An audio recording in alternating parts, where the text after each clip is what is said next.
Full course. Yeah. Help a guy. Up on keel. Good job, boy.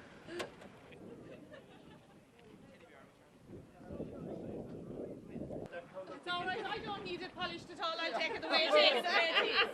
Where's the slide?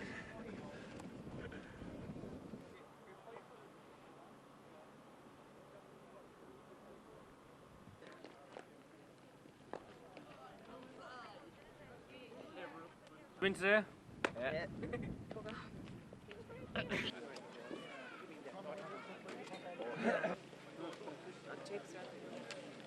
I don't know. Welcome back. Oh yeah. I know him well, he said. We'll have a good day now, Kevin. Help a guy. Have a good day.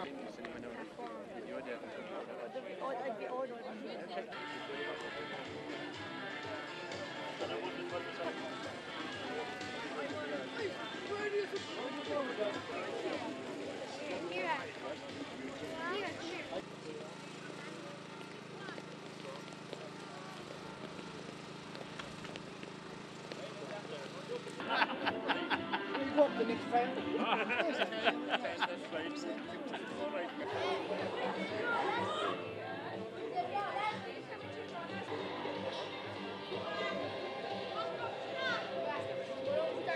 I know.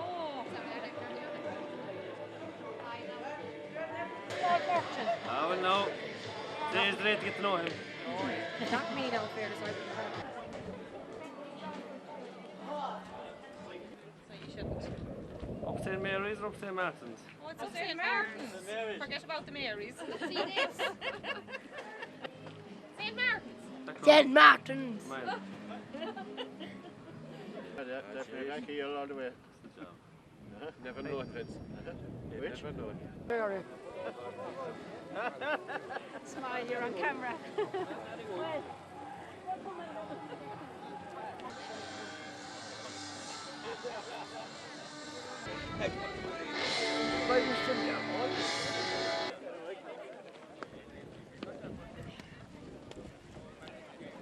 Hello, Helen. How are you doing, sweetheart?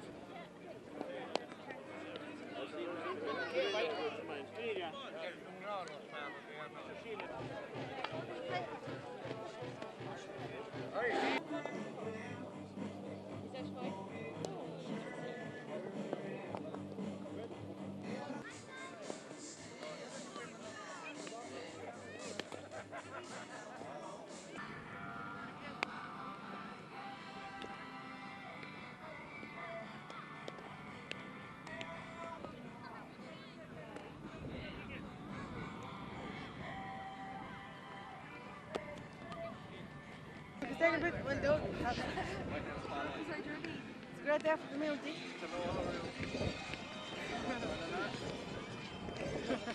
Hello? I need all these now for our website. Very nice. He's not dancing for you this week. No. Kinda. Excellent.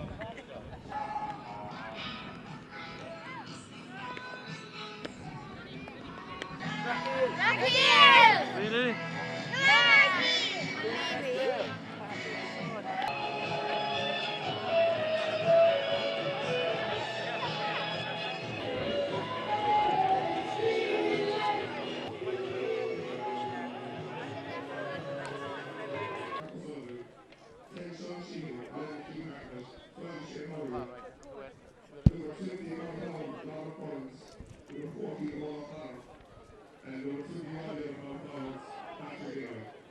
The selectors are Terry Muller and Conrad.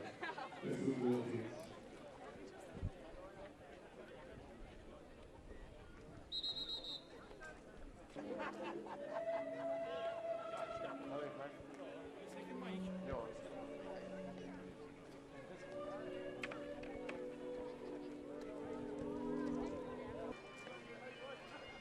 And welcome to Rahena for the All Ireland Junior B hurling replay between St Mary's Rathkeale and St Martin's of Kilkenny. Both teams behind the Newcastle West Piper band as both teams playing as selected.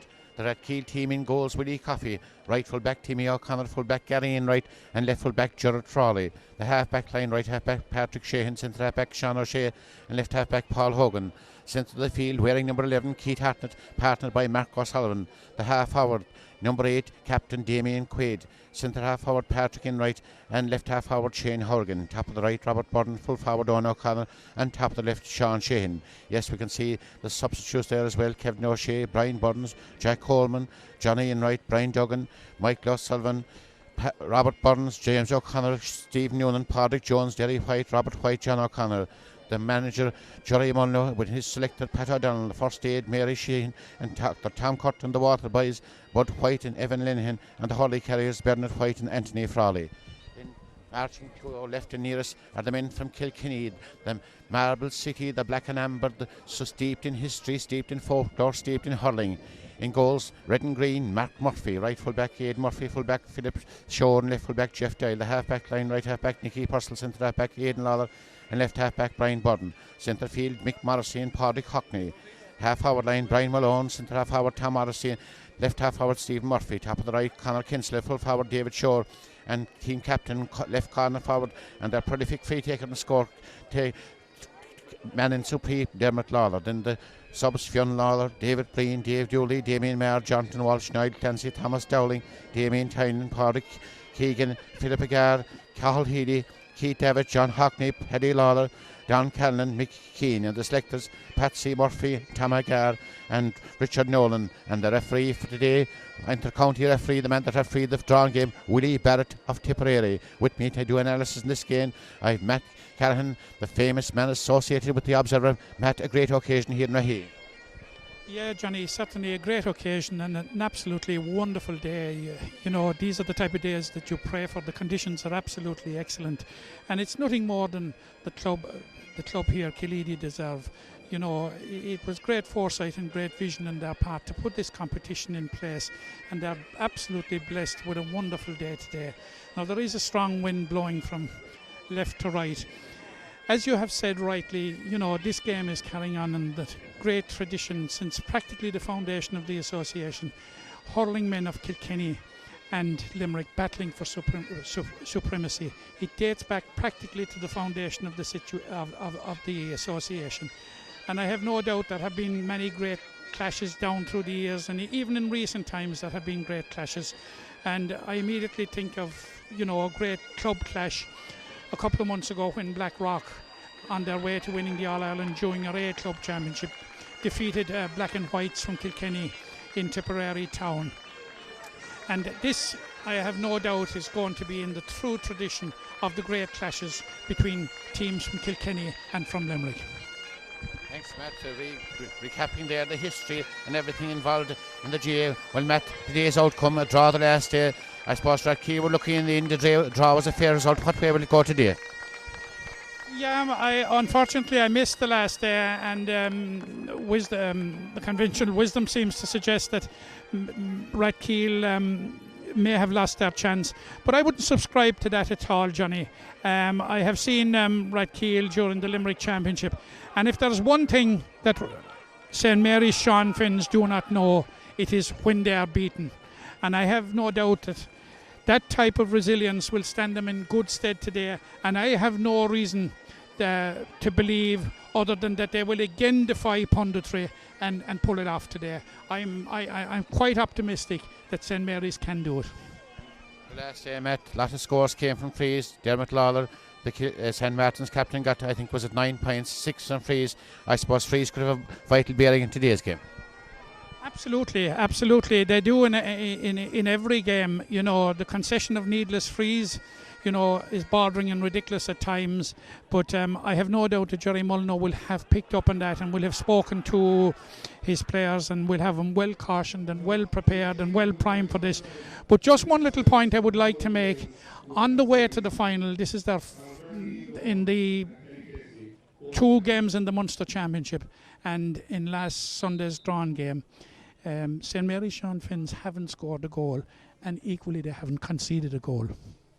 No, we'll bit of a minute's silence for all those who passed away recently, including the soul of Paddy Casey. Ish de Anamka Namarov.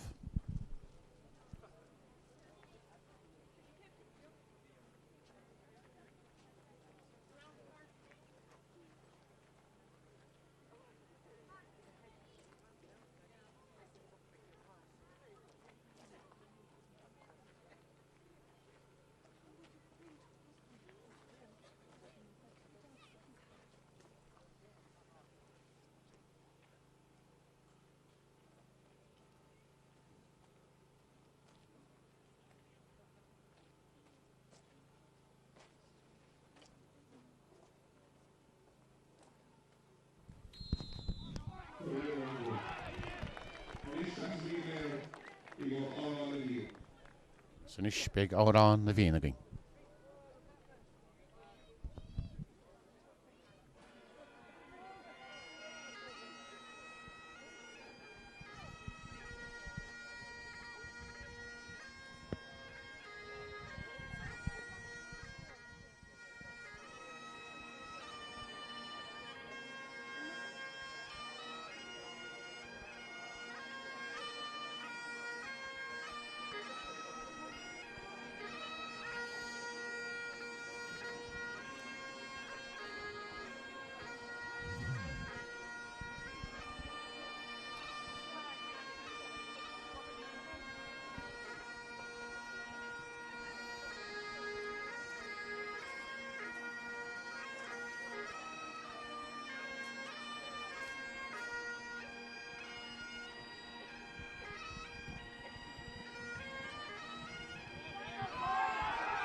Everything in readiness for the All-Ireland final.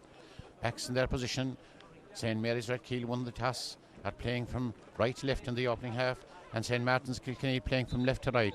The spring equinox, the 21st of March 2010, and the wind crossfield breeze blowing across from Corrigan from the Massrock and the Glen, and Willie Barrett getting everything in readiness, and a slight change before the start in the Kilkenny team, the St Martin's team.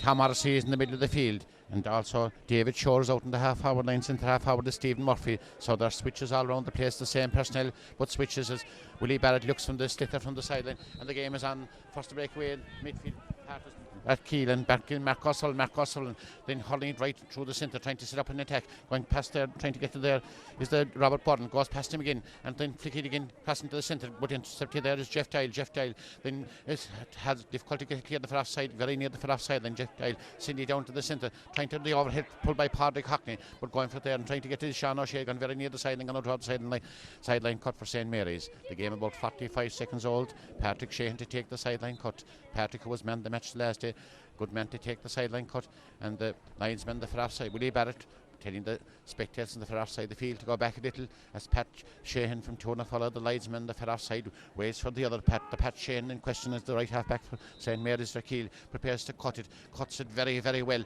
down to the corner again, trying to get the breaking ball there, and it's Keith Hatton, but he's gone into attack again. The first attack then gone down to Conor Kinsley. Conor Kinsley then battling his way forward, pulled down there in the corner by Timmy O'Connor, trying to get there, and a chance here for St Martin's. Is he fouled, or is there foul? Yes, we thought he was fouled there. Top man there, Dermot Lawler weaving his way through, and he was the top scorer in the drawn game. He's a chance there to get the opening score for St Martin's, well within his distance, about 30 metres out from the goal now, right now. Normally he'd no trouble with these last days. Will he be as equally as proficient today, high and good off the bat? Yes, it's a good start for St Martin's, but Redkeel had a couple of chances of setting up an attack there, but Jeff Doyle has had two very good clearances very early on. He has settled into the game very quickly. Driven out quickly this time by William Coffey. William Coffey into the centre again, trying to get it up there on the far offside is Pat Enright, and going into Keith Hatton. Keith Hatton passes it back into the centre, trying to find Mark O'Sullivan. Mark O'Sullivan sends the dummy, takes a shot, looks high, speculative shot, dropping high, and the umpires stretched over the inline wide. St Mary's were slow to settle the last time, not settling so well so far, but it's very early days yet. Yeah, it is very early days, but at least Mark O'Sullivan had the courage to have a pot, and it wasn't the easiest of shots, but you know. Driven out into the centre again, there cut there by Keith Hatton. Keith Hatton makes an angle for himself. Keith Hatton probing delivery down to the centre, trying to get there and battling for stalemate then, as trying to go forward then, a heavy challenge there and battling for there. Oh dear life, and get hit then is Damien Quaid in the thick of the action, but also in the thick of the action is Aidan Lawler, and it's a free, so it's a little bit of over indulgence there. Referee Willie Barrett separating the players. He'll possibly throw in the ball. Or is the free? Have to see from our direction. Free stretching. Stephen Murphy wins the free.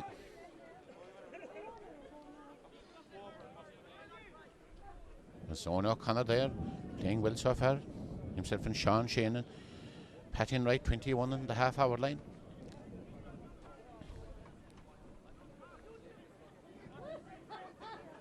Aidan Lawler to take this one, could very easily drop it over the bar. It would be a tremendous point from 100 metres. Or is it?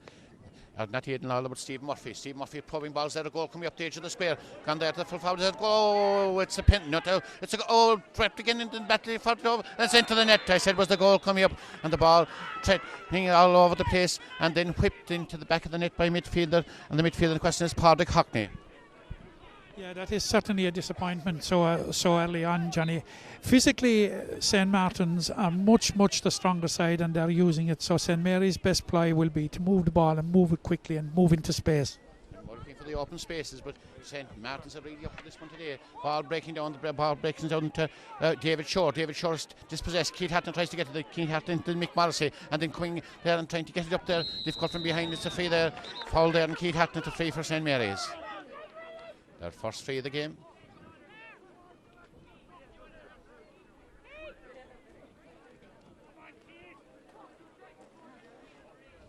Shane Horgan operating at full forward, coming out nearly in the midfield region to take this one. Difficult free for his opening assignment, but he was deadly accurate the last day. Score, goal and a point. Shane Horgan drops it high, dropping, heading, and it's gone just over the inline and dropping wide. 2 wides for St. Mary's of Fermat. Yeah, that is certainly disappointing. It was certainly worth Shane Horgan's while to come out from the full forward line such a distance, but you know, whilst he found the distance, he didn't find the accuracy, unfortunately.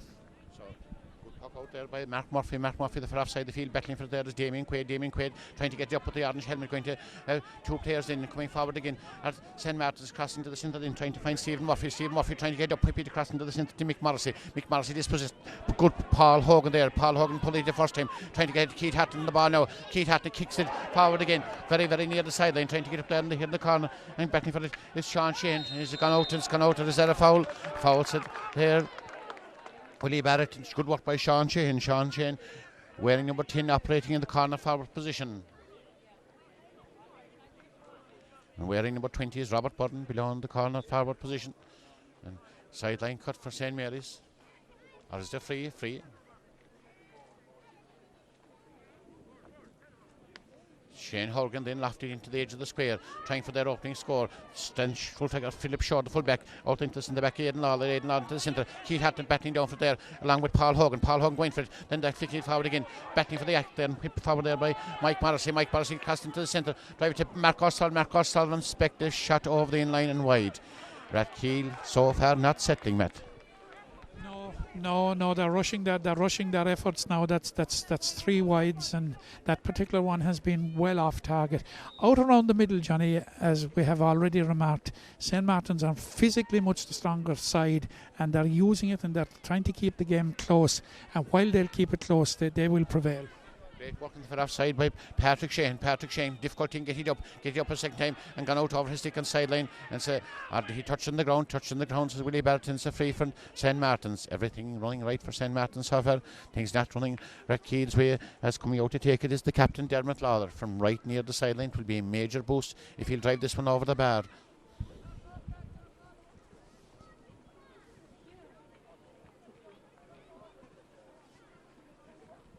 Six minutes gone in the opening half.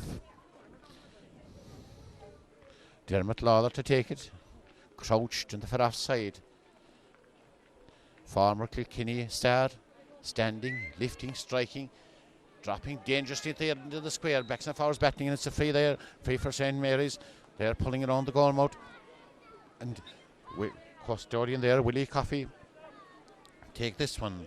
And St. Mary's badly in need of a score to boost their confidence as the game enters the 7 minute. Willie Coffey to take this one.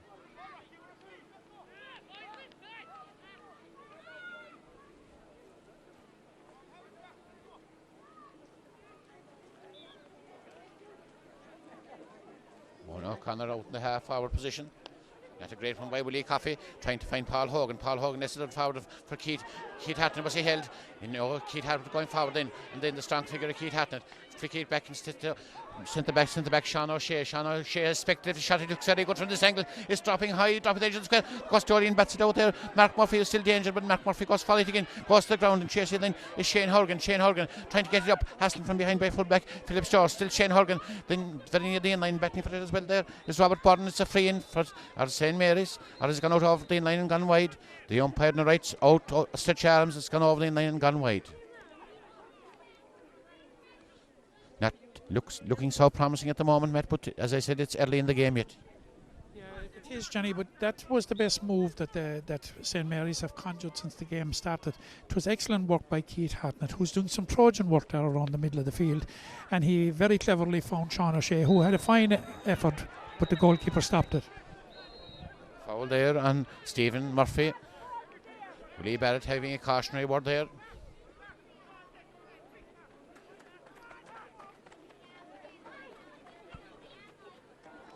Sean O'Shea said he was pulling in the ball. And a gilt-edged opportunity for Dermot Lawler to put 5 points between the sides.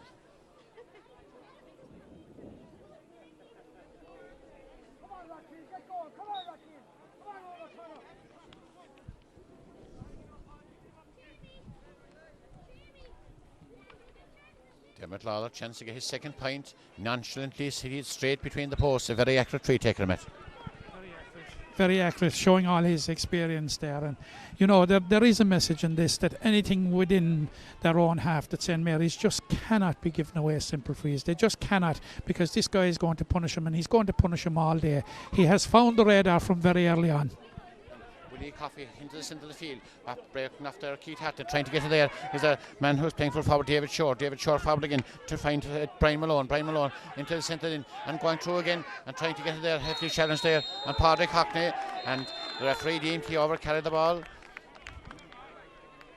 Chance for St. Mary's to come back into the game. Driven out by Patrick Shane. Patrick Shane tries to find it forward there, down to the centre, trying to get it up there, and Keith Hatton battling for it. Keith Hatton getting it up, then going forward again, forward for a into challenge. FA challenge, and it's a free there for St. Mary's. Physically strong St. Martin's, and the referee there having a cautionary word with Philip Shore, who's listed at full back, out in the half back position. Keith Hatton there seems to be in pain. Yeah, Keith Hartnett is putting in a supreme effort out around the middle. It was he went back and won the ball in the first place, and he's fouled now. And if hopefully Shane Horgan will find the radar with this one. I think the referee is moving it forward. It's probably for descent. I think he ticked the full back all right. As Matt said, Slater move forward for descent. A gilt-edged opportunity for Shane Horgan. Will he be satisfied with the point, or will he go for a goal? It's not a penalty. He'd be better off to take his pointed free from this stage and get St. Mary's off the mark after 9 minutes. Keith Hartnett still in pain. Foul there, and Keith Hartnett in his forward foray. Standing, lifting, striking. No, just dipping high and over the bar. That one could easily got into the top corner of the net, Matt. It could because, but it's risky going for a goal from that distance so early in the game. After all, there was only 5 points in it before he took it. It's down to 4 now at least. I think the important thing with that free was to get St. Mary's off the mark. Definitely, Matt. Boost their confidence. They've struck 4 wides, and that one to give their opening pointed free as custodian Mark Murphy tries to retrieve the stiff from behind the goal. The game 11 minutes old.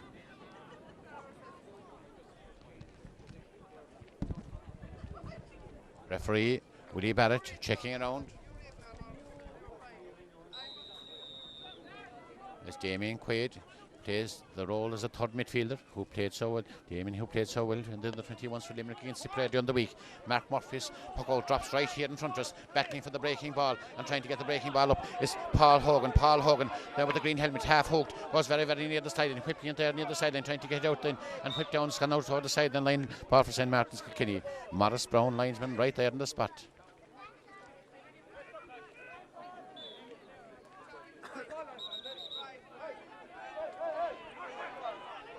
Willie Barrett urging players to move back a little. Morris Brown shows the player exactly where to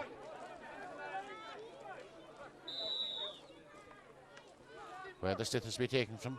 St. Martin's look very, very determined. Great ball driven forward again, down to the full forward line, danger again, and battling for it there and whipping on. Good work there by the cornerback Gerard Foley. Gerard Foley chasing it again, but coming in there is Mick Morrissey. Mick Morrissey, effective shot, and Mick Morrissey high and over the in-line and wide. I think it's St. Martin's first wide of the game, Matt. True, Johnny. You mentioned something very important there a minute ago. You know, for three of the Rathkeale players, this has been a hectic fortnight. Damien Quaid, Patrick Sheehan and Owen O'Connor. They've been involved in two Munster Championship under 21 football games. Last week's All-Ireland, drawn All-Ireland final, and back here again today. It is a hectic schedule. Asking an awful lot of players, but Sean O'Shea drive it forward towards Paul Foothers of Fine to come in. Two players clash and going forward and trying to get to there is Patrick Enright. Patrick Enright is can get there. Aidan Lawler drive it forward again, trying to find Stephen Murphy. Stephen Murphy battling for it, but good work there by Keith Hatton. Keith Hatton across to Paul Hogan. Paul Hogan crouching down for it, hassling from behind. Then wasn't hefty challenge, a vital challenge. Drive it forward. Good work by Paul Hogan into the centre then, and the chance for Sean O'Shea to try for a point. A spectative shot by Sean O'Shea, dropping round in the square. Forward again, backs and forwards battling for it there. It's gone out over the in line, or was there a 20-metre free? It's hard to see. It appears from the way Willie Barrett is pointing that it's a free in.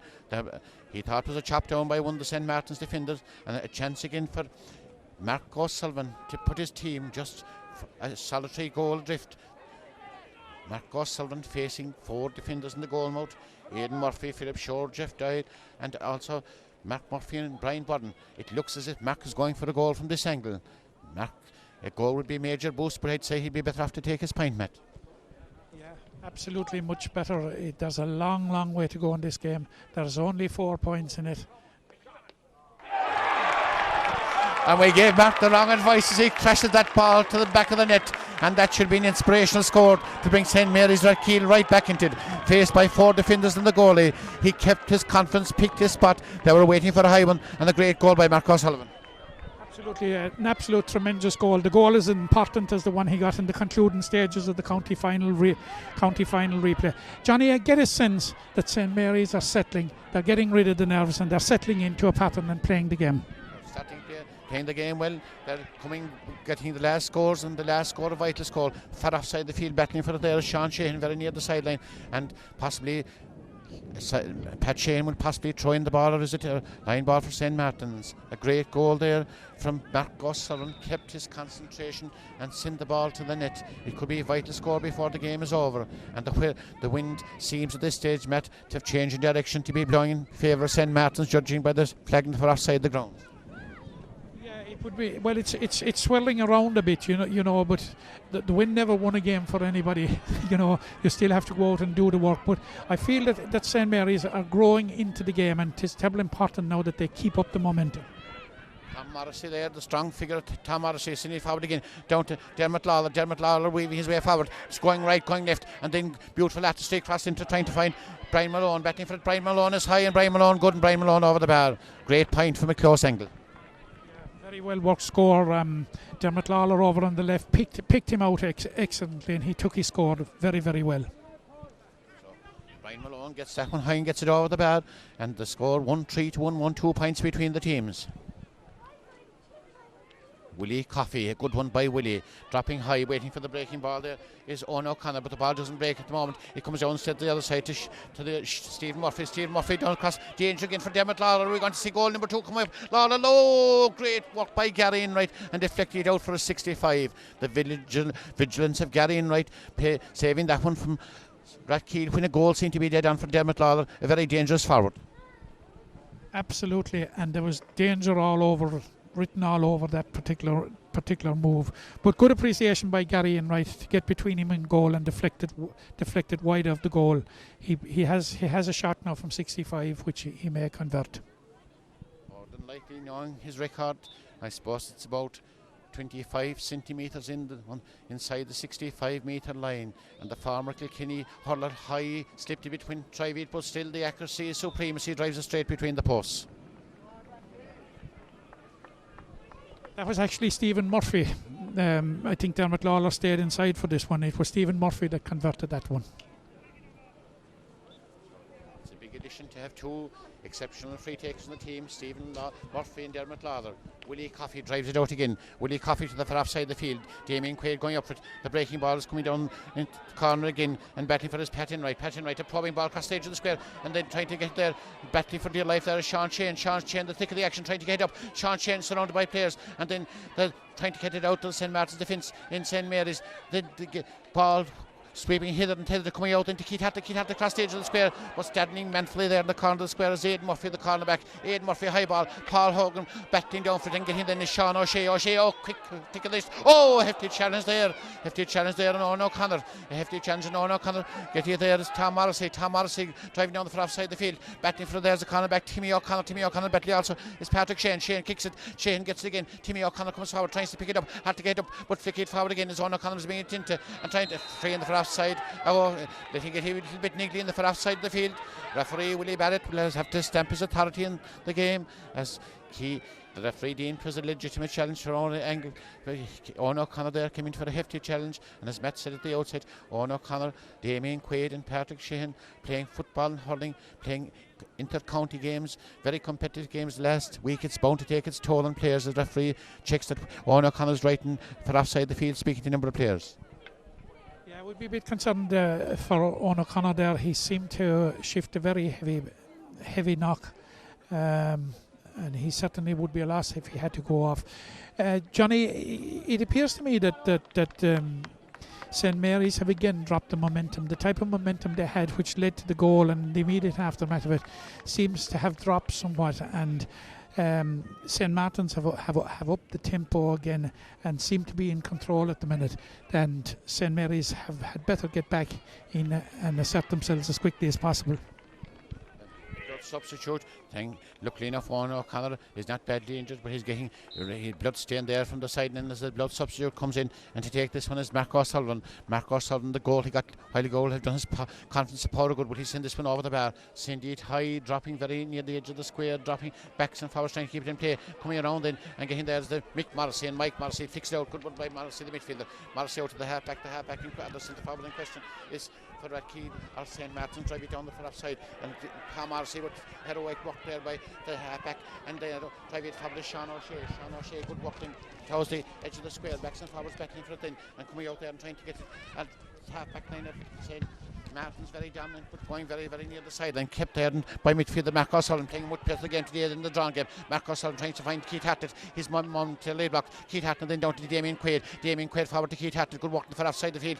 Keith Hattett trying to edge his way forward, great run by Keith Hattett, then he will send this one across the edge of the square, trying to get it there and get it there as a centre back, and Aidan Lawler doing a lot of moppy up there in the St. Martin's defence, drive it down again. Pat Shane battling the far offside there along with the tall figure of Patrick Hackney. Shane gets it again, goal by St. Mary's to Paul Hogan will try a point from this angle, a speculative shot dropping in the edge of the square, backs and forwards clashing for it there, but the tall figure of Aidan Lawler going to heavy challenge then, and Aidan Lawler weaves his way out, then switches direction into the centre again, battling there between Sean O'Shea and Stephen Murphy. The ball goes between them as a challenge there. Referee Willie Barrett, the interest in illegal challenge and a free for St. Martin's. Yeah, I think it appears to be a late and an illegal challenge there, and this is probably going to result in a yellow card. A couple of balls have gone in around the St. Martin's defence there, in particular around the parallelogram, and on each occasion the much more physical St. Martin's defence have prevailed. I think it is very important that they open it out a bit. The goalkeeper hasn't been really tested from any of those deliveries, and there has been 2 or 3 of them in the last 15 minutes or so. Very much their physical dominance is noticeable, but then St. Mary's, if they could, they've gone through value period at the moment, could rise their game again, as Owen O'Connor still being attended on the sideline.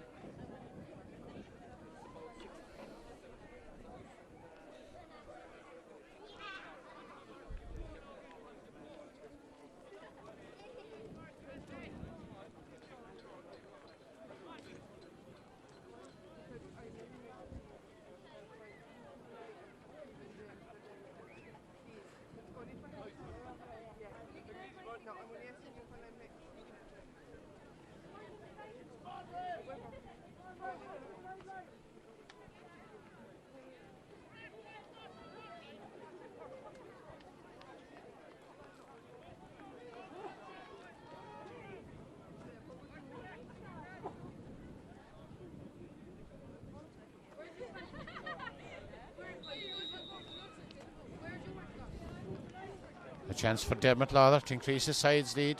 1-4 to 1-1. Standing, lifting, striking, just dipping high and just in the edge of the square. Oh, flicked out there by cornerback Gerald Frawley. St. Mary's trying to retrieve possession, trying to get in there. Back's playing very well at the moment and driven out there by centre back Sean O'Shea. Sean O'Shea up to the center wing and getting there. Paul trying to get there is Paul Hogan and batting for it as well. O'Connor resume his position there with the green helmet in front of it, and it's a sideline cut to be taken there by number 8 midfielder Mike Morrissey. Mike Morrissey to take it there. The game lacking in intensity with the last few minutes. Mike Morrissey flicks it down this edge of the square, trying to battle for it there. Is there midfielder there? Padraig Hockney. Padraig Hockney, the strong figure, takes it across there, battling there, the St. Mary's defence, and then Hockney goes through again, battling for it there, along with the cornerback, and it's gone out over the in-line, gone wide. St. Mary's defence playing very, very tight, Matt. Playing very tight and under quite a bit of pressure there now for the last 2 or 3 minutes, Johnny, but it's terribly important that St. Mary's up the tempo. They're after a bit of a let off there now. That was a scoreable free by St. Martin's standards. There are only 3 points in it, but it is very, very important that they do not let St. Martin's get away. Scorers, Matt saying vital scorers. Willie Coffey drives right through the centre, battling for there in the mid-air and gets his point to flick it on Paul Hogan. Paul Hogan, difficulty the first time, get hit the second time, and they challenge there by Stephen Murphy, and then flicking across for offside, going to Dermot Lawler. Lawler battling for there with Patrick Shane. Good work by Patrick Shane. Lawler pretends to go right, goes left, takes on the challenge, and is fouled in his forward for and a chance for St. Martin's. Dominant at the moment. Their physical strength in that half-forward line seem to be dominating proceedings as they have a chance to get going to a 4-point lead. Yeah, again, you see this was a classical example of physical strength prevailing again, and the foul has been conceded, and it's Lawler is definitely coming out to take this one, and the likelihood is that he will convert it. Dermot Lawler wasn't successful with the last one, but normally he's ever accurate, and as Matt says, he looked as if he would convert it. He did convert it, and the scoreboard reads 1 goal and 5 points for St. Martin's, 1 goal and a point for St. Mary's, and St. Mary's yet to score from play. Yes, that is alarming. That they haven't scored from play. That they're finding it difficult to get past the halfway line at the minute for the last couple of minutes. But having said that, they're still well in the game thanks to some wonderful performances there in the backs, particularly Sean O'Shea at centre half back and some members of the full back line. Then driven across there to Brian Malone. Brian Malone trying to find his great interception there by Mark O'Sullivan. Mark O'Sullivan tries to find Damien Quaid. Damien Quaid get it. And Damien Quaid heavily tackled. Damien Quaid is fouled, and it's a free for St. Mary's. Damien Quaid is really quite up to now, not in his customary position in the midfield, and Mark O'Sullivan to take this one. Mark O'Sullivan picking out somebody this, but the pass goes half astray, and then there, as we said, Nicky Purcell, the halfback, drives it forward again, and Nicky Purcell drives it instant forward to David Shore. David Shore down, trying to find Brian Malone. Brian Malone battling for there. Oh, Keith Hatton, a hefty challenge there, a very hefty challenge on Keith Hatton, and it's a free. The game getting that little bit physical.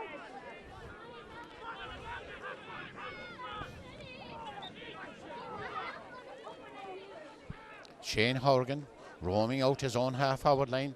Damien Quaid gone into a vital position at the edge of the square. A mighty puck by Horgan, dropping high, dropping very well and dropping over the bar. An excellent score again, albeit it's from a free. It's an absolutely vital score. It keeps them within 3 points. An absolutely vital score and an excellent score. Excellent score for Shane Horgan sending that one over the bar, and at the same time Shane Horgan switched. He was inside in the full forward position. Shane Horgan out in the half forward position, and Owen O'Connor gone into his customary full forward position.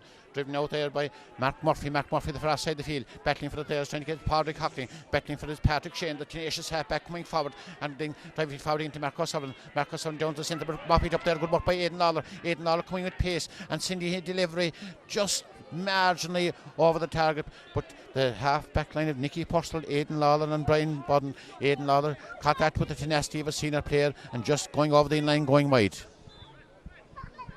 It's terribly important that St Mary's try and get the ball in over that half-back line. They have a grip in the game at the moment, and that grip will have to be released by St Mary's if they are to progress.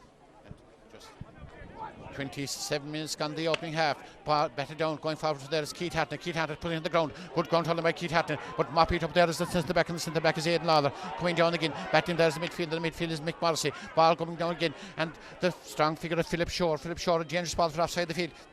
25 Dermot Lawler battling for it there, and pulling in it is Gerard Frawley. Gerard Frawley taking action. So Patrick Shane tenacious the half back line, gone 10-20 minutes. This possession from behind, pulled and fouled again by Gerard Frawley, but coming out to the centre forward. The foul is Tom Morrissey. Morrissey strings it down the side and battling very near the sideline. Line ball there, being shielded there by Timmy O'Connor. 3 points between the teams.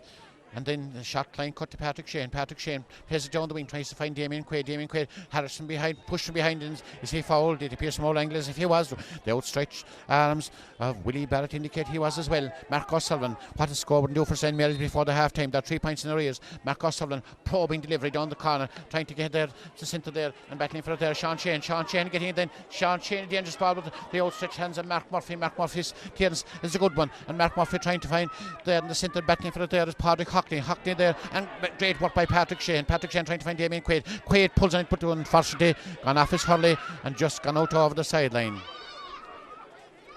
Definitely, Matt, I think there's a slight breeze gaining in momentum, favouring St Martin's, which will be favouring St Mary's in the second half, and if they could keep it to a 3-point lead at half time, they'd be happy enough.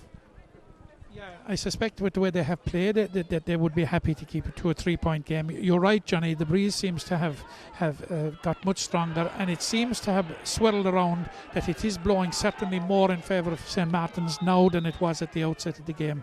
It's terribly important for the remaining 4 or 5 minutes, or whatever is left in the half, that St Mary's maintain the intensity and ensure that these do not get further ahead. Challenge there on Mark O'Sullivan. Mark playing very, very well today, and Shane Horgan has a chance to cut the deficit to 2 points. He pointed a magnificent free from nearest. It's more the same angle or the same distance, a different angle. Shane Horgan looking good from this angle, dropping well, a magnificent strike again. Absolutely magnificent strike, and to seem to belie what we're saying about the breeze, because from that angle it was right into the teeth of the breeze, and it was an excellent strike by Shane Horgan. And just 2 points in it, and what is left, we're heading into the last minute of the first half, and I presume that St Mary's will be quite happy if they can keep it at that.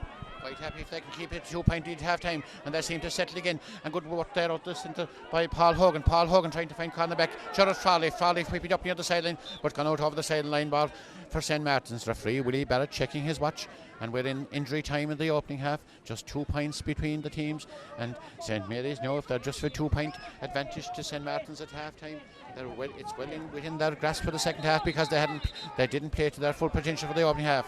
Morris Brown, linesman here, tells the David Shaw where to flick it down again. Overhead, the clash of the action. Is that again? Willie goes off his line, it's gone out. It's over the in-line and wide. Into the closing stages. The hurley still left on the field. You get somebody to take the hurley off the field. It could be dangerous if somebody fell. Right, broken hurley right there in front of us. Entering the closing stages, Willie Coffey looking up towards Damien Quaid and also Mark Sullivan. Willie, as Connie O'Connor takes the broken hurley off. Willie Coffey driving it forward again. St Mary's looking for a score before the half time. 2 points between the teams.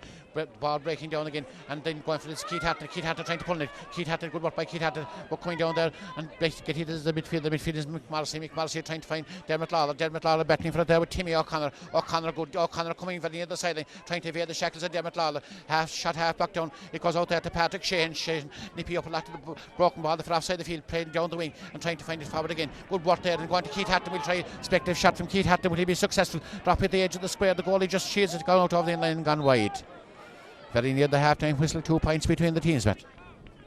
Just 2 points, and you know the signs for St Mary's Sean Finns is signs of improvement there in the last 5 minutes. That said, I think that Jerry Mullineux and Pat O'Donnell just can't wait for the half-time whistle to get him into the changing room and ensure that the mistakes and the tentativeness that was there in the early exchanges, you know, that they shed all that and get on and win this game, which they can do, I believe.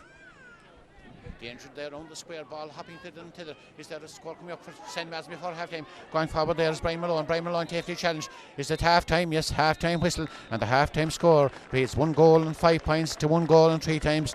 Not a great first half in which St. Martin settled very, very quickly, had a 4-point advantage. I suppose St. Mary's just played in spasms, and we're eagerly looking forward to the second half, Matt.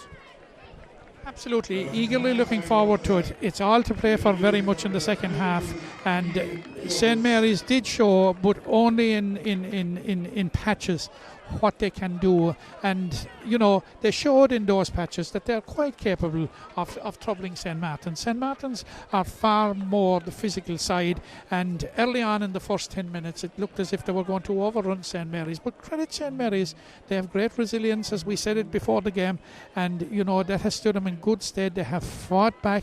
The St Mary's defence has been excellent at times, absolutely excellent. They're harrowing and they're chasing and they're blocking down players and putting heads and hurleys in, sometimes where they weren't meant to go.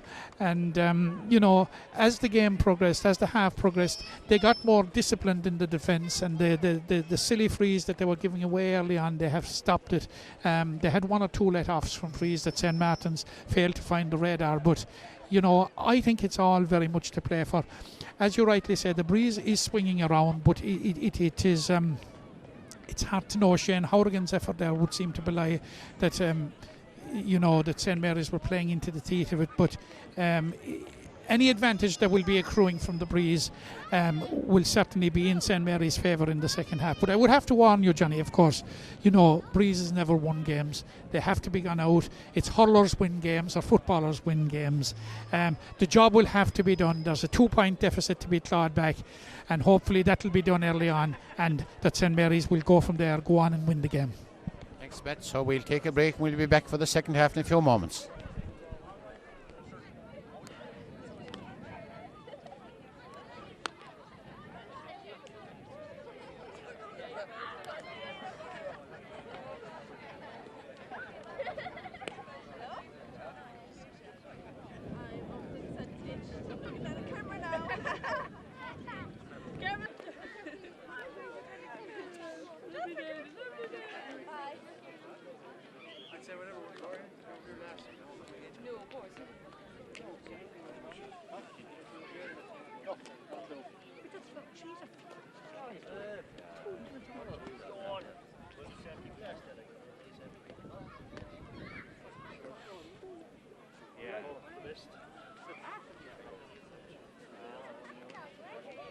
Once done, we did 2 points of them at half time. I think they have a great chance.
The next time the ball is in.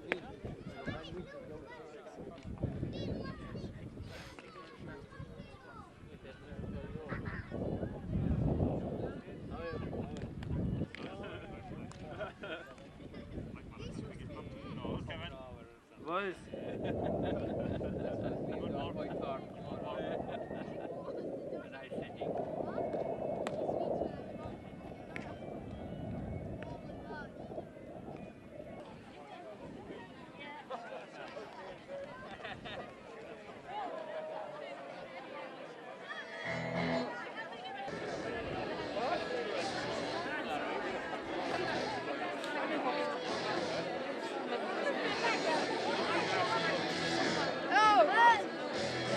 Come on, Ricky!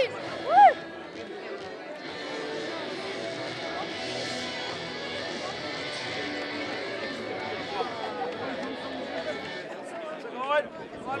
All supporters, big support to Shane Stadium for the operation suffering from leukemia. And there's also team sandwiches afterwards here in the community centre, Coppins and Keane Sheehan now. And the man of the match award as well is kindly sponsored by Chris and Algie Madigan over at the Pub Rahina, which is also on across the road. And the raffle, of course, the all-round raffle draw is also being done across the road in the Pub Rahina, the only pub in Rahina. Thank you very much.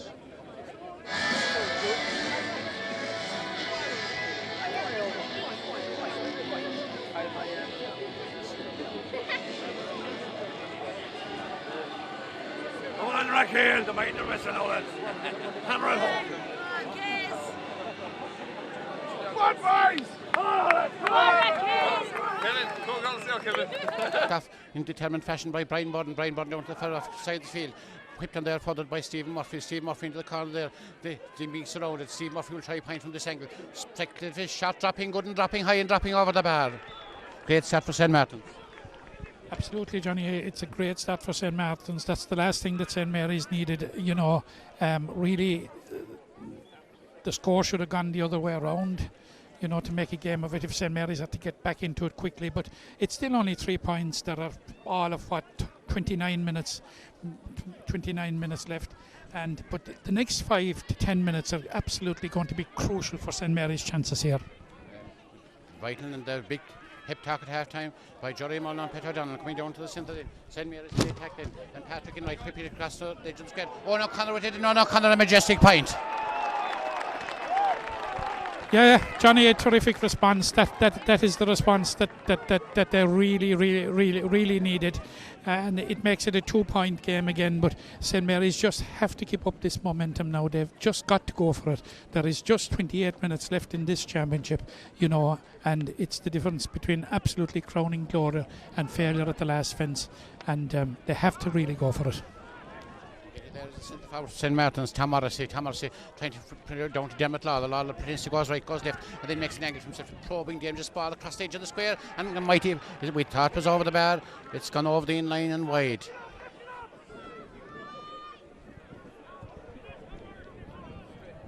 It's actually gone over the bar. Actually, he's after. It's actually gone over the bar, Johnny. He was belated. The umpire was a bit tardy in putting up the flag, but he has put it up now. It's back to a 3-point game now. St. Martin's have got the better start, no question about that. 2 points to 1 in the second half, and it's only about 3 minutes old. In the second half, and it's just about 3 minutes old. Hogan for offside the field into heavy tackle. Tackle appeared to be held, whipped down on the other sideline. Going for there's the other halfback, Nicky Purcell. Nicky Purcell trying to get it there, battling for offside and trying to get into it. Then is Keith Hatton, and then 3 or 4 players get tangled together. Will the referee throw it in? Put in there by Paul Hogan. The hurling is hard and physical, and the referee will possibly throwing the ball. The last point from Dermot Lawler. The referee was hesitant, and he says he who hesitates is lost. And referee, or the umpire was hesitant. Will he? Barrett overruled him in the point, so it is 1-7-1-4, 3 points between the teams. St. Mary's, Sean Finn's trying to come back to the game. Sean O'Shea, centre backs indeed forward, a probing ball down the edge of the square between Owen O'Connor and Philip Shore. Owen O'Connor battling for it, then Philip Shore pulling it very near the sideline. Half hook by Owen O'Connor trying to get it up again, and out the physically strong Philip Shore falls to the ground, out to centre back. Centre back is Aidan Lawler. Aidan Lawler sweeping clearance offside the field, trying to find his half forward Brian Malone. Brian Malone marshalled there by 2 St. Mary's defenders, hurling tight there, trying to come forward there, and his forward foray is the full forward to David Shaw. David Shaw got 10, 20, 30 metres of the ball. Sending it high into mid-air and sending it well and sending it over the bar. Yeah, it's an excellent score, and Johnny, we talked about it. We've talked about it incessantly since before and since the game started. The physical strength of St. Martin's. The player was able to hold off two would-be St. Mary's defenders there and wait until the support came before laying it off perfectly, and he took his point excellently. Out by Willie Coffey, St. Mary's badly needed a score. Keith Hatton go up for it. Gardner with his hurley, get it. Oh, hefty challenge on Keith Hatton. And three there, playing his hat out there for St. Mary's. They can gradually claw their way. Coming out there to take it in. Shane Horgan. We thought the breeze was against him the first half. The breeze appears to be with him in the second half. But it might be a little bit more difficult to score to the goal now, right. The game delicately poised, about 4 minutes old. 1-4 to 1-8. St. Mary's yet. Shane Horgan drive it well, and beautiful strike by Shane Horgan and send it over the bar. Johnny, there are 25 minutes left in the game, but that was a pressure free because the momentum was really with St. Martin's. They were after getting a couple of scores. They were threatening to draw away.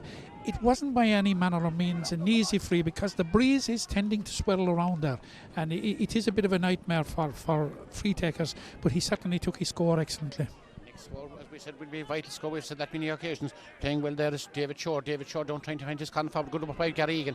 Gary Egan is fouled there, swung around. It's a free for St. Mary's. The half hour. The question is Sean Shane drive it forward again. Sending down towards Owen O'Connor. There's a near speculation when one gets the ball flicked off him this time and trying to get up. Then St. Mary's defence rock solid there, or St. Martin's defence rock solid. The full back line playing very, very well of Aidan Murphy, Philip Shore and Jeff Doyle.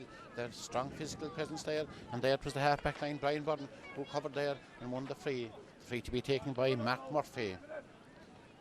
3 points between the teams. 7 minutes gone. Mark Murphy to take this one, standing and it's getting full delivery down into the centre, then battling for it there and trying to get it is Paul Hogan. Hogan drives it forward again. Good work by Paul Hogan, setting up another attack for St. Mary's. Pulled on there by Damien Quaid. Damien Quaid going down, battling for it. Also there is Patrick Enright. Quaid gets it. Quaid got a point from this angle last week. Is he going to repeat the medicine this week? And the answer is yes. Yeah, an absolutely fine score by Damien Quaid, a well-worked score. If St. Mary's just can believe, they can believe that they can do it. A ball came across there just about 2 minutes ago, Johnny, and 2 or 3 St. Martin's defenders went for it and missed it. You know, if they can keep the pressure on them, the scores will come. Be patient is important. There's only 2 points in it. It's not a huge margin, and you know, if they can get ahead of steam up, they can win this game. Change in this St. Mary's team. Coming on the team there is number 16 Kevin O'Shea, and I think going off the team there is number 20 Robert Burns. Gone to the corner forward position of Shane Horgan in a rearranged attack. High ball floating mid-air, then battle down there for offside. Nicky Purcell trying to get it up. Nicky Purcell get it up, then Hassel from behind tries to get up a second time. Still Hassel by Sean Shane. Nicky Purcell drives very, very near the side and tried battling for there is cornerback. The cornerback is Gerard Frawley. Frawley there for offside with Dermot Lawler. Lawler a speculative shot across the edge of the square, trying to bat it out there in the corner by Gary Enright. Trying to get there is Patrick Enright. Patrick Enright tenacious in defence. Drive it very, very near the sideline, trying to find his Sean Shane. Sean Shane get it in. Sean Shane drive it forward again into the centre. St. Mary's improving, trying going down there and trying to get his Patrick Enright, but coming there is Aidan Lawler, a colossus in the middle, but the ball drops from him. Then the hefty shot is good there, and then Patrick Enright going to hefty challenge. Patrick Enright tries it forward again, tries it for offside the field, battling for his Damien Quaid. Damien Quaid flick it out the side, and then good work there going through the centre and get here. Then is Sean Shane. We see Sean Shane goal away. We fouled his forward for a high and dropping at the edge of the square, but dropping off the inline, dropping wide. He might be better advised to play that ball into the square. Yeah, but it was a scoring position, you know, and you know that it's very hard to fall forward when he goes and takes a potted goal from such a position. You know, hindsight is a perfect science, Johnny. Perfect science is right. It's very easy to be the hurl in the ditch, but inside there it's much more difficult. As Paddy Cockney is dispossessed, who gets it down into Stephen Murphy. Stephen Murphy, did he hold on to too long? Yes, and a referee and a free for St. Mary's. I think Willie Barrett must have had this that time. Yeah, but you know, guys like Patrick Sheehan, Sean O'Shea have taken this game by the scruff of the neck here in the last 5 minutes, and they're pulling St. Mary's right back into it. And what is terribly important and which is ominous for St. Mary's is that Damien Quaid is much more in the game in the second half than he was in the opening half. St. Martin's there getting a little frustrated, and the referee, Willie Barrett, bringing the ball 14 metres. Would he take somebody? Is he telling someone to go off the sideline? Or is he telling Shane Horgan where to place the ball? Bringing the ball 14 metres forward for descent. Shane brought it an extra metre, and he's to bring it back to one. And then if he gets this one, there'll be a solitary point between the team. It looks good from this angle. Dropping high and dropping well and dropping over the bar. Fine point by Shane Horgan. Horgan is certain if Rathkeale win this game to etch his names in the annals of Rathkeale history, not only GA history but Rathkeale history forever. He's got some marvellous points from long distance. Just a solitary point between the teams. The game's 7.5 minutes old. The atmosphere electric. The 21st of March, the spring equinox, a heavy challenge there. And St. Martin's, St. Mary's right back into contention. St. Martin's trying to get dominant again. As flicking there, good work there. And it's written down there by Gary Enright, and it's flicked there to the ground again. And coming out there is the car forward there, and get here there's number 9, Padraig Hockney. A mighty shot by Padraig Hockney, dropping high and dropping well and dropping over the bar. It was a vital point from a St. Mary's from a St. Martin's point of view. Disappointing for St. Mary's to concede that, because that ball could certainly have been cleared. There's a long way to go. There's only 2 points in it. I think St. Mary's have improved considerably in the second half, and if they can maintain it for the next 20 minutes, they could be crowned champions. Ball going down to Keith Hatton. Keith Hatton flicking across over the Max Sullivan. Max Sullivan difficulty in getting it up the first time, getting it up the second time. Harris the third time, making an angle, weaving his way around, and driving low, probing ball forward, trying to find his half out. In question is Shane Horgan. Shane Horgan battling for it. And Owen O'Connor battling for it as well. Owen O'Connor goes in, but getting equally there is Jeff Doyle. Jeff Doyle, the cornerback, number 4. Hefty challenging Jeff Doyle. Dispossessed momentarily. Going forward is Shane Horgan. Hefty challenging Horgan, making an angle. But he thought this one across the edges here. Was he fouled? No, said the referee. Horgan shot his half, musted down the corner, tried to keep it in play into Hefty challenge again. And Shane Horgan then changing direction, but the ball is off into the sideline ball for St. Mary's. Morris Brown right in the spot.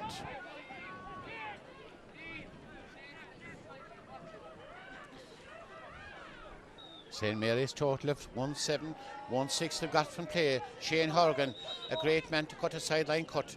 Will he cut this one over the bar? If he does, it's magic in motion. Trying to cut this one.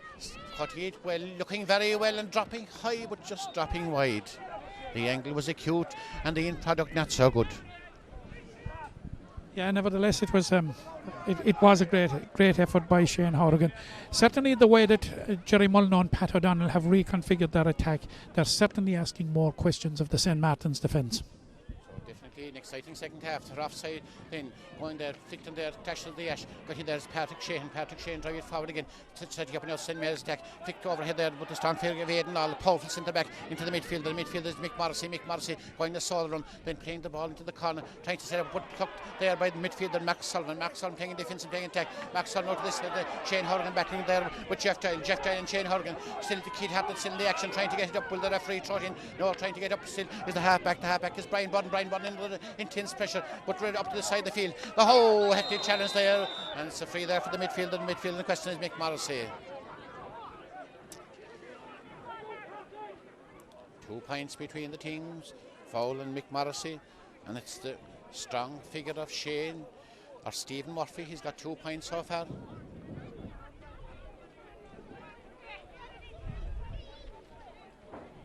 The breeze definitely rising, Matt.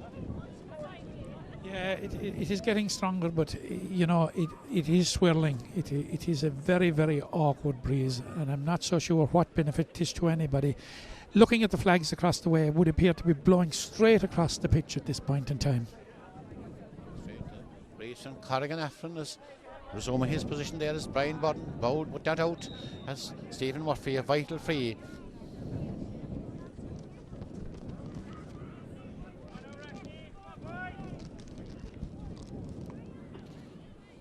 He have the confidence to drive it straight between the posts, drive it high, dropping high and dropping just over the bar. A mighty point. You wouldn't see it in senior game.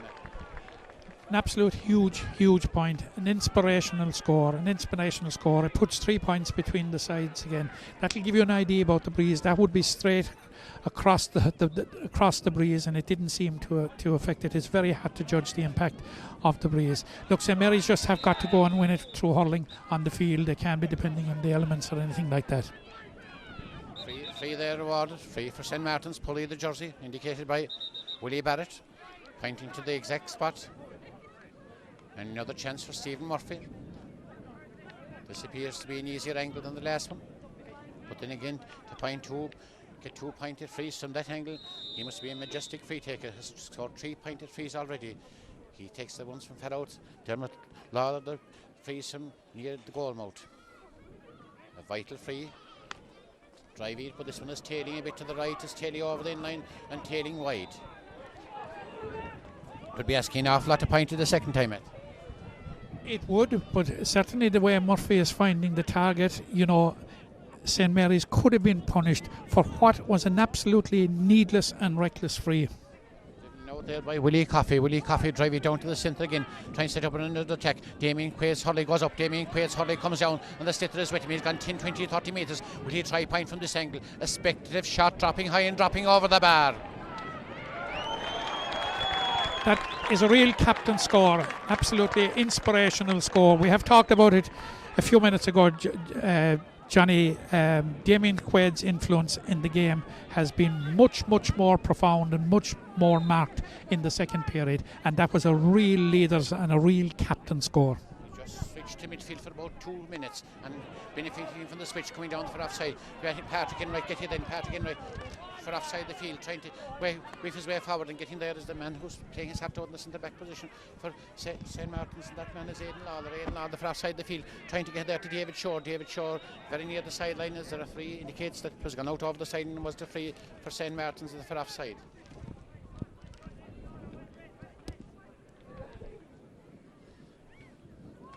Just 2 points separating the team. St. Martin's have led since the very, very start. And Dermot Lawler trying to make a extend the lead to 3 points, very near the sideline.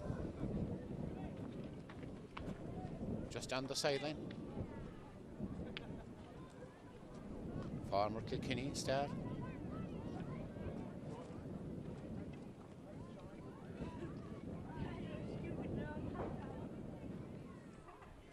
Standing, lifting, striking, drive it high, looking good from this angle and high and over the bar. A great point by Dermot Lawler.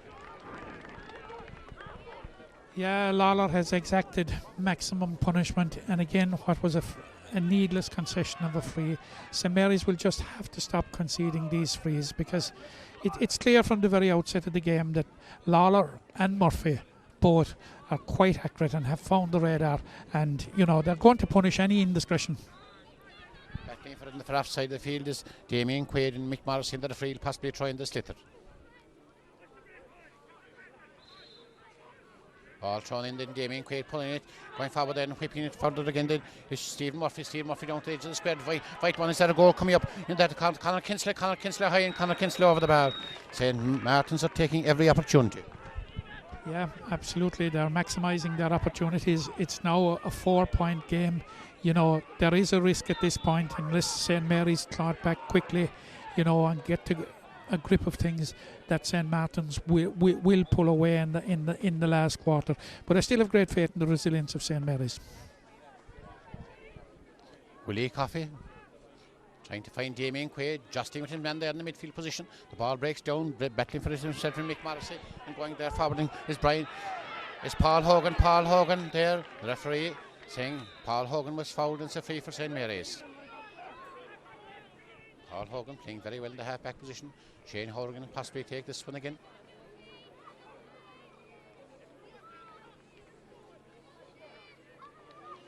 Four points between the teams.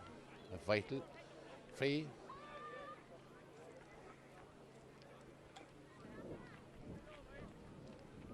Standing, lifting, striking, and the cheer will tell the story. It's high, it's good, and it's over the bar. Fine score by Shane Horgan. St. Martin's at this point must be pulling their hair out, wondering what they've got to do to shake off this St. Mary's challenge.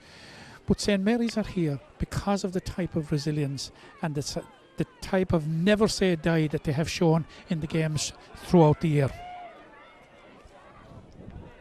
Battle there and going for it, trying to get this Paul Juicy Hogan is dispossessed momentarily, but now his resilience is there for Damien Quaid. Damien Quaid is hooked, half blocked down the first time, and then referee says it's a free for St. Mary's.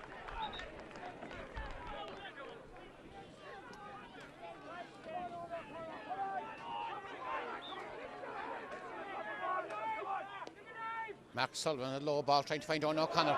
We see Owen O'Connor being tipped around. The ball glued to stick there, dispossessed momentarily, and good work there by Brian Budden. Brian Budden coming near the sideline, trying to go down to get it there, and good work there by Shane Horgan. Shane Horgan pretends to go right, going left, making an angle for himself. Spectre to shot to stop at the edge of the square. There's a goal coming up here. Is that it's taking on so, and battling for it there and trying to get it out. And St. Martin's, I thought that whether the Storm, but battling for it then and trying to get it out. There's the corner back to Aidan Murphy. Aidan Murphy in hefty chance. Aidan Murphy then shot half block down, coming to this side of the field, and then making an angle for himself in his midfielder. Then and good work by St. Mary's. It's very, very near the sideline. Morris Brown right in the thick of the action. Going forward again is Owen O'Connor. Is going to be Owen O'Connor pointer high, but unfortunately over the line and wide. St. Mary's deserved a score from that attack. They deserve the score, but certainly they are troubling. They're certainly troubling the St. Martin's defence. The solidity that was the hallmark and the characteristic of the St. Martin's defence in the opening half is gone a little shaky. They're not as solid in defence as they were, and I suspect it's because the way that the St. Mary's attack has been rearranged with Owen O'Connor and Shane Horgan in there in the full forward line. They are causing problems in there. If they could only get the ball into them. Get a score, then Pressy at the moment, the game delicately plays, trying to get up in the far offside of Sean Shane. A hefty challenge on Sean Shane, and Sean Shane trying to weather the storms. St. Martin's trying to come back again. Good work by Keith Hatton. Keith Hatton battling for dear life, and the tick of the action there. The hurling is ferocious at the moment, and going forward is Owen O'Connor like a 5-2-5 in Shelburne Park. Very dispossessed momentarily, trying to regain possession. Difficult thing here in the All-Ireland final. As coming forward there is Aidan Lawler. Aidan Lawler then on the far offside there. Very difficult sideline cut, and Pat Shane waves the flag on the sideline cut for St. Mary's. Shane Horgan will try to drive this one over the bar. It's asking an awful lot to cut this one, but it's a much better angle than the last one. Standing there is David Shore. Jerry Mulno right alongside him and Pat O'Donnell, urging him to drive to the edge of the square.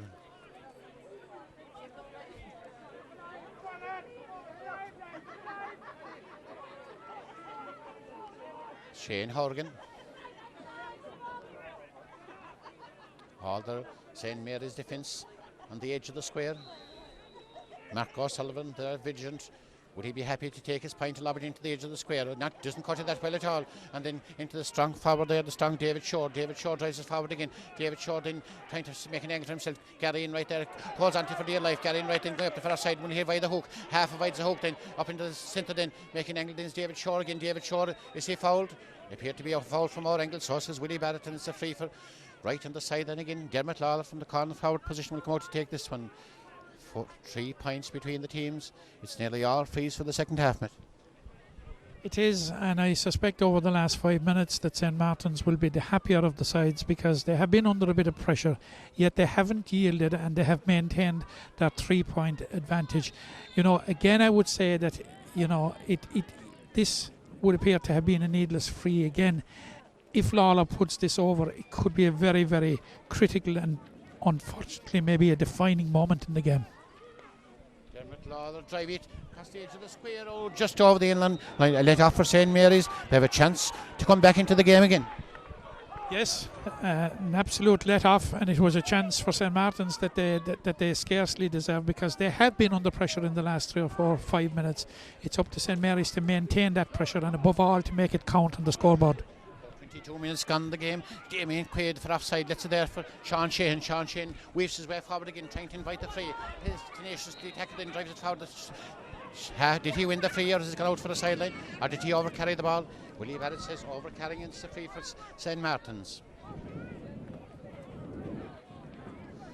St. Martin's half back line, Nicky Purcell, Aidan Lawler, Brian Byrne playing exceptionally well, and Stephen Murphy going way back into his half back line. Will try to float this one to the edge of the square, and waiting for it there is Padraig Hockney. Padraig Hockney there adapting the central position as St. Mary's adapt a roving man in defence.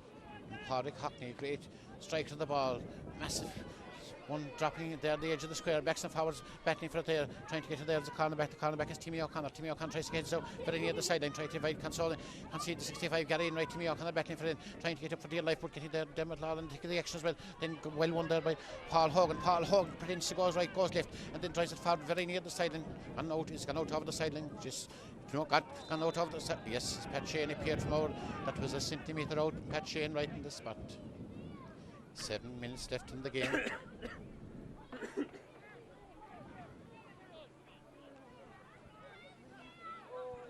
David Shore to cut this one. Taking great care and precision, placing the ball. He knows if St. Martin's get the next score, the game has gone out of the reach of St. Mary's. Spectators say that David Shore is wasting time. A mighty shot to the edge of the square, battling for it there. Whipped down there in defence by Sean O'Shea. Sean O'Shea to Mark Sullivan, a hefty challenge on Mark Sullivan. Mark Sullivan drive it forward again, trying to find O'Connor, but unfortunately goes through O'Connor's feet there and driven out by Aidan Lawler. Aidan Lawler, high ball, great pluck from midair by Patrick Shane. Patrick Shane, the Geneva Hello coming down to Keith Hatton, appeared to be fouled, was fouled, and a chance for Shane Horgan. Stephen Murphy, Willie Barrett. He's saying to Stephen, you shall not do it for a third time. They claim Shane Horgan.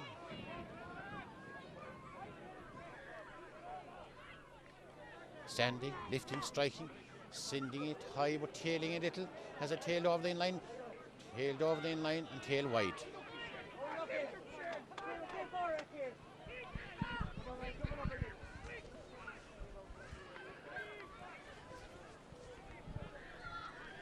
About 7 minutes left in the game. Mark Murphy drive it for offside the field. Paul Hogan and Mark O'Sullivan battling for it. Mark O'Sullivan goes down back to Paul Hogan. Paul Hogan then out to Damien Quaid. Damien Quaid will try a long speculative shot to this distance, trying to find John O'Connor. It's fixed there in the centre there. Patrick Enright. Patrick Enright going through then. Are we going to see Patrick Enright shot into the sun, into the Kevin O'Shea? Oh, great save there by the custodian, by Mark Murphy. And it's gone out for a 65, or it's gone out a 65 at Pearson Moore angle. Referee as the free out. Willie Barrett there pointing. Where's he pointing to? Pointing for a free out. For great save. Great save, very good approach. What Kevin O'Shea had an opportunity there to become an instant hero. It's very, very important because the clock is ticking down, Johnny, that St. Mary's pair indeed into that lead as quickly as possible. St. Mary's improving as the game is closing. Mark O'Sullivan playing a sweeper in defence. Mark O'Sullivan driving down forward again, trying to find Shane Horgan. Shane Horgan trying to make an angle for himself. Then dispossessed momentarily and get you there. There's a Sterling centre back to Aidan Lawler. Aidan Lawler down to for offside the field. Majestic work here, and that's for offside by Mark O'Sullivan. Gone 10, 20, 30 metres with the ball. Across into the centre then. This is better play by St. Mary's. Pulled down there into the centre by Keith Hatton. Keith Hatton trying to find it there and going down from there. Is get hit Patrick Shane. He seemed to weave it up like a magic wand. The third best moment of the game so far. They're going forward again. Is the goal we said coming up, then going down to the centre, get it up then and get it forward to Shane Horgan. Shane dispossessed momentarily. Patrick Shane trying to crouch his body, 2 men around him going to the ground, and then there a free throw in coming out and a chance of a point by O'Connor. He shot his block down. O'Connor trying to regroup, trying to get the ball again. It's coming out to the centre into no man's land. Then pulled down there by Paul Hogan. Paul Hogan going down with half a hurley in a big leg, and the leg then in Damien Quaid going down as well and get hit. Then is Sean O'Shea. He was a powerful figure in the closing stages of the drawn game, a powerful figure in the replay here. Sean O'Shea will invite the free, making angle for himself. High probing ball. Is that goal coming up now? It's Shatley, and there's a great chance here for the halfback. It's Patrick Shane. Then O'Connor has shot down, saved again, and flicked out there, and still danger around the goal. It's coming in. Oh! We said was the goal coming. It came from Kevin O'Shea. A save from O'Connor. The crowd come to life. Rahina, the cardiac unit of the regional, are in arrest as the game is level. Yes, the cardiac unit will be working overtime. O'Shea had an opportunity there about a couple of minutes ago to be instant hero. Now he is the instant hero. He took that goal very, very, very, very well. The game is in the melting pot now. It's anybody's game. Mary's, the momentum is with them. They can go on, they can win it.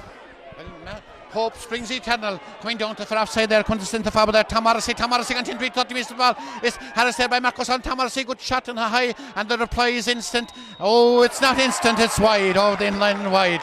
This is great stuff at the moment. There's excitement is at fever pitch, Matt. Who will be the winners? Will St. Mary's, you said that they kept their patience, stuck to their game plan, they'd be victorious. Just had to see 10 minutes ago. And then Willie Coffey, the man from Comore Rovers, and drive it down to the offside the field, trying to find Damien Quaid. Damien Quaid going up for it. The ball is breaking back to Damien Quaid. Damien Quaid taking the action, trying to get it up again. Damien Quaid trying to get forward to Aaron Chalmers. Then Harris then battling for this. Kevin O'Shea, the goal hero. Kevin O'Shea going down for it. Damien Quaid going down for it. The referee possibly trying the ball. Is he trying the ball? Yes, he'll throw in the ball. Time ticking away. We estimate about 26 minutes gone, but our stopwatch isn't absolutely perfect at the moment. We've difficulty with the electronics of the stopwatch as they come in for offside the field. St. Mary's a great chance in, and getting there is Shane Horgan. Horgan, is this the point that's going to put them in the lead for the first game of the game? Horgan, majestic shot down the edge of the square, but plucked from midair there by Philip Shore. Philip Shore up into the centre then. St. Mary's have the bite between their teeth at this stage. Oh, majestic feeding there by midfielder Paddy Hockney. Hockney will try point from this angle. Dangerous probing shot edge of the square. Willie comes out, Gary pulls, and Gary pulling right again the second time. Dangerous trying to hold on for dear life. Will he throwing the ball? Possibly the referee, possibly throwing the ball as backs and forwards battle for supremacy. The score 2 goals and 9 points. That's a total of 15 points. 1 goal and 12 points. Time ticking away. Willie Barrett checking his watch. The next score could possibly be the winning score, as Patrick Sheehan, since he moved to centre forward, has exerted the big influence with his never say die attitude. Referee talking to Conor O'Connor. Players getting a swig of the water as the referee will possibly throw in the ball. Could the game go to extra time, or will there be a third replay? It's hard to say at the moment.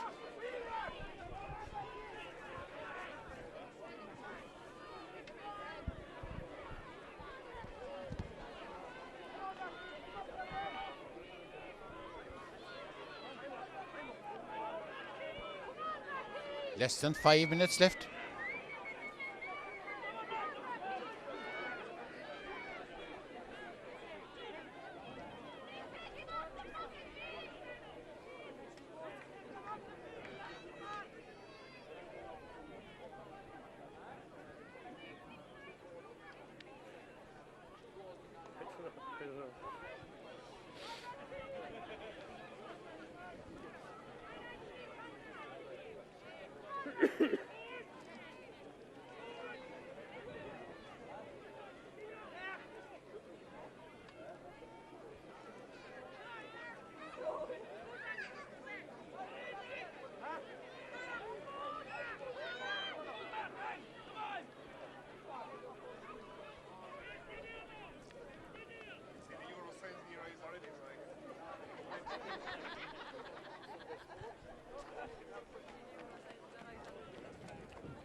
The exciting finale is about to develop. Willie Barrett throws in the ball. Backs and forwards battling for it. Stalemate going forward there is a sniff to the forward. Tom Morrissey. Tom Morrissey makes an angle. Harris there in front. Tom Morrissey across into Stephen Murphy. Stephen Murphy speculative shot, but tailing over the inline. It's gone over the bar. We thought it was wide. The point gone over the bar. The umpire. Great point by Stephen Murphy. Yeah, it could prove to be a critical point, a very important point, but there is time for St. Mary's. You know, there has been a big stoppage there, and, you know, the St. Mary's can claw it back again. You know, it's all to play for still, Johnny.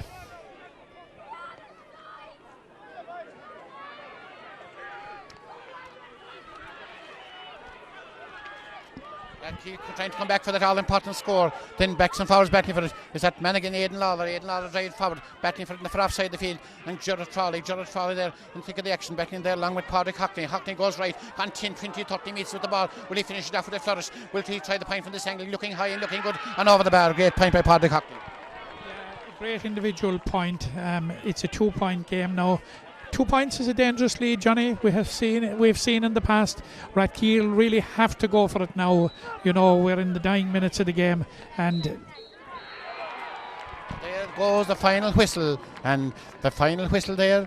114. That's 17 points for St. Martin's. 2-9, 15 points for St. Mary's Rathkeale. A thrilling finale. St. Mary's did everything humanly possible, and just in the closing moments then 2 points, a point from Padraig Hockney and a point from Stephen Murphy, proved the difference between victory and defeat. But overall, both teams deserve the greatest of accolades for an outstanding All-Ireland Junior B final. St. Mary's lost nothing in defeat. The standard for Junior B was exceptionally high, and thereafter a great year. And as you said at the outset, Matt, some of those players, dual sportsmen, involved in an awful lot of games, was asking an awful lot of them to play after another 21 football championship during the week. yeah, Johnny, it was asking an awful lot of the 3 players in question. Even it was asking an awful lot of the team to regroup 7 days later, we'll say after the drawn game, but of course it was the same for St. Martin's. But you know, apart from the three lads that have been involved with the Limerick team, Keith Hartnett has been involved with soccer at the highest level as well, and has been recalled to the international soccer squad, and he certainly played a huge role out there today. You know, this evening St. Mary's will be very disappointed, and justifiably so. They have lost an All-Ireland final in a replay.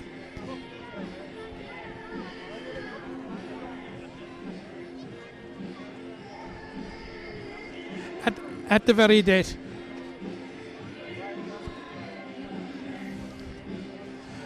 But there is a huge future for St. Mary's. They have a lovely young team, and they will now go forward into Junior A, and I have no doubt that they will acquit themselves very well in the Junior A Championship in West Limerick this year.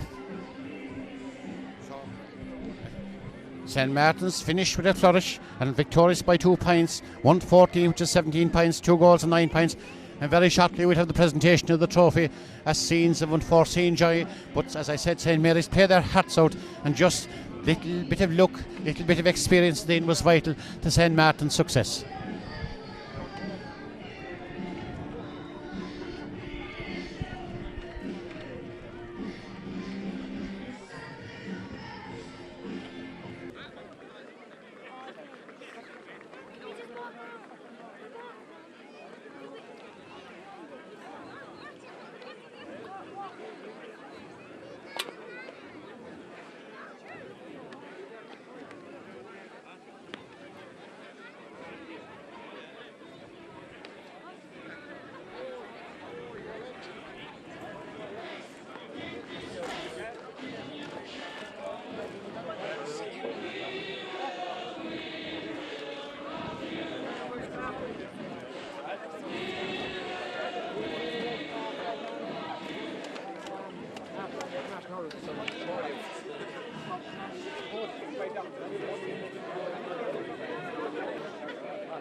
Two teams, nothing could separate them last week, and it looked towards the end there that nothing was going to separate them again this week.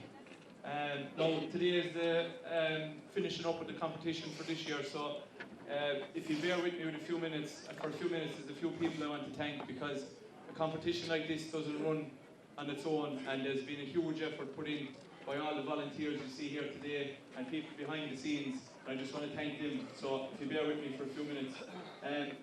I'd like to thank all the teams who have taken part in this year's competition. Without them, we wouldn't have the competition. I'd like to thank Eddie and Sean Milan for the maintenance of the field here today. I think you'll all agree, last Sunday and today, it was an absolute pristine condition, and great credit is due to both fellas. Also to the Foss here in Rahina and Killee for their work on the field as well to get it ready. I'd like to thank all the stewards for their work over all the games during the year. Massive effort and a great turnout again today, and I'd like to thank each and every one of you. To the catering staff, 100 million thanks. I couldn't thank you enough. You fed and found many weary supporters this year, including Mother's Day last Sunday. So I'd like a big round of applause for the catering. To the Community Council for the use of the hall, for the Red Cross for coming today. I'd like to thank Dick and John at the Dex Factor for providing music and PA for the competition. I'd like to thank the Pipe Band for the parade and Kyotis for the half-time entertainment. I'd like to thank Sean Walsh and Pat Fitzgerald and everyone in the Munster Council for all their help and time in getting this competition up and running. And I'd also like to thank Rory Kiley, our Central Council delegate, for being with us again today, and he'll shortly present the cup. I want to thank all secretaries from the clubs who took part. They gave me absolute total cooperation, and without their help, the two teams that are here today wouldn't be here, because they put in a huge effort behind the scenes. And to Willie Barrett and his officials, I think they did a great job over the 2 days, and I'd like to call Willie to come up to accept his medal for doing the 2 games. still there. He's gone. See?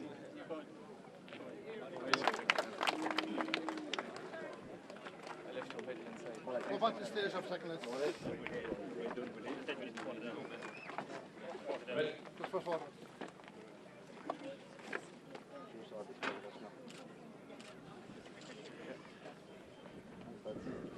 Thanks, Willie. No, just before I hand you over to Rory here to present the cup, there's two other people I'd like to thank. That's Chris and Audrey Madigan of Madigan's Pub here in Rahena. They've given great sponsorship to this tournament over the last 2 years. I'd like to give them a big round of applause for their contribution. Now, I call on Rory Kiley, Central Council Delegate, to say a few words and to present the cup. Thanks very much. Thank you, Chairman. First, I'd like to thank the Kilidi Jail Club for asking me to do the honour today and presenting this cup. And in doing so, I would like to congratulate the Kilidi Club in organising this tournament. I think it's an example which of great community spirit, the way they can organise this tournament every year and the way they have everything arranged for this important day. I think I was here last Sunday and again today, and we had two great matches between two very evenly contested teams. The honours go to Kilkenny and that after the St. Martin's of Kilkenny, and they're awarded for doing so, and I would like to congratulate you on winning. I would also like to congratulate Red Keel, and I would like to say, from a Limerick point of view, it's great to see Red Keel back in the Junior Championship again, and I wish you the best of luck. I would like to congratulate Willie Barrett and his officials. I think he did a very fair job, and I'm sure everyone would agree with that. Again, I'm sure the supporters will agree with me that we had two great games of a very high standard for Junior B, and congratulate both teams. And now it gives me great pleasure to present the cup to the captain of the Kinney team. I think it's Dermot Lawler.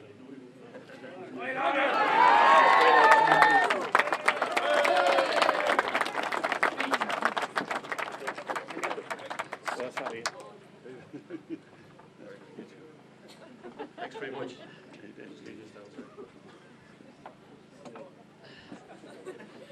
I'll keep this short and sweet. I'm not prepared. First of all, I want to thank a few people. I suppose the first people I want to thank is Collegiate up here for having the foresight and the get up and go to set up a competition like this. I think over the last 2 days, I think you can see how important it is to all the players who are involved. I suppose we're just sorry that we didn't think of it. But fair play to you lads, and thanks very much for having us down here. I'd like to thank our own three selectors there, Richard Nolan, Tom Eggers and Patsy Murphy. I said at the county final last year, lads, the Junior B team of the club is probably not the glamour team in any club, but the lads are there every year looking after us, and without them, I suppose this team wouldn't have achieved what it's achieved. So again, thanks very much lads for that. I'd like to thank St. Mary's of Rathkeale for the two tough matches over the last 2 days. I know I went down to the Ware both days, lads, and could have went either way. I know you're a young club. I know you made the breakthrough last year here in Limerick. And it's days like this, lads, you should be driving on from here. And I wish you the best of luck in your coming championship this year. Thanks very much, lads.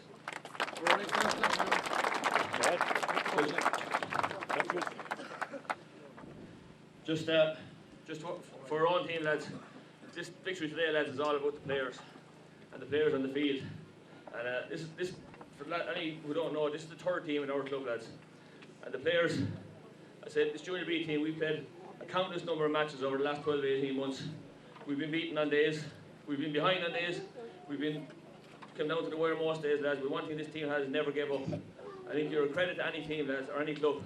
I must say I was proud to be out there today leading you around in that parade. I said it to you before the match. I think the spirit that you showed in all the matches all last year, lads, you're an example to everybody in the club at any level, from underage right through to our senior team. And the spirit that you showed, and your attitude on the field, and your never say die attitude, and never give up. And that's what dragged us through in the end, lads. So to all the players out there, I say thanks very much for your effort over the last 12 to 18 months. And we'll have a few tonight.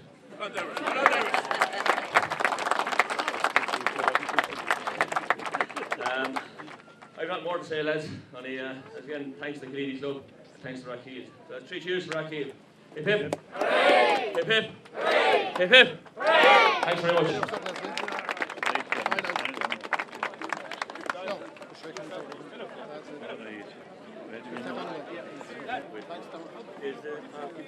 Paul's there, yeah. We had 2 great games here which either went down to the wire. This one was in the melting pot again. But like that, the game was thumped on its head by 2 fast points. Hold your heads high and proud. You're a great club. We see you on the website. We have looked at it. And we have learned a lot from you. We're a very young side today, probably the physique and the old hands and the fast thinking are out there. There, Josie, you can hold your hand up because you were a big stumbling block to us and we know there was nothing we could do about it. So again, on behalf of the club, we'd like to say well done, and we'll talk to you later. Thanks.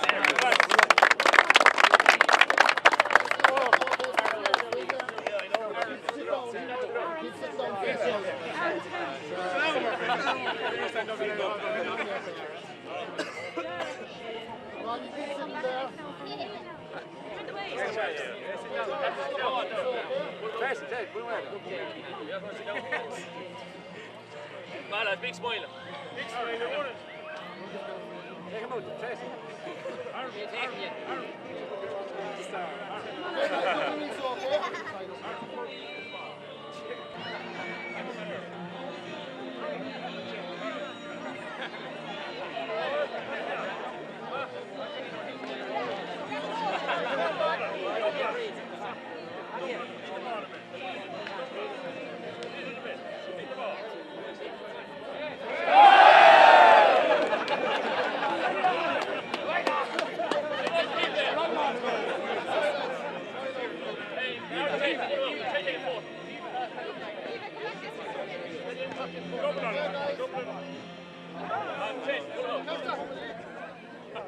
Come on, that's why it's